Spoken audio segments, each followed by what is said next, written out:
Hello everyone and welcome back. Today we will be doing an experiment which shows that a transistor conducts only when the base emitter diode junction is forward biased. So firstly, let us learn about a transistor. I will be placing it over here. This is a transistor. An NPN transistor is made of semiconductor materials like silicon or germanium. When a p-type semiconductor material is fused between two n-type semiconductor materials, an NPN transistor is formed. Now let us do the experiment. Firstly, remove the transistor off the board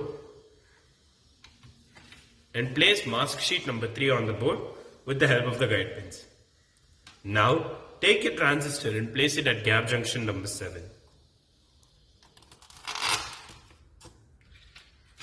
Next, take a 100 ohm resistor and place it at gap junction 10. Take a lamp and place it at gap junction number 6. Place a shorting wire at gap junction 5, 8,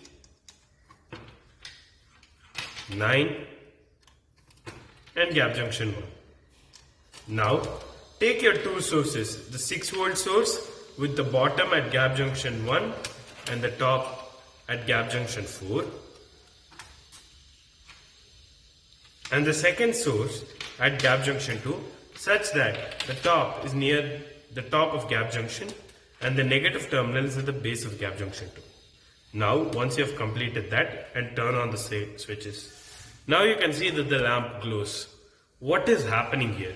Here the current is flowing in forward bias, i.e. it is flowing in this manner, and thus the circuit is complete and we can see that the lamp glows.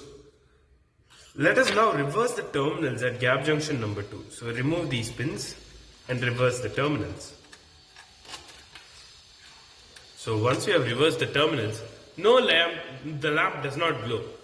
This is because it is in reverse bias, and the base emitter junction, when it is in reverse bias, does not conduct current, and thus we have no current flowing through the circuit.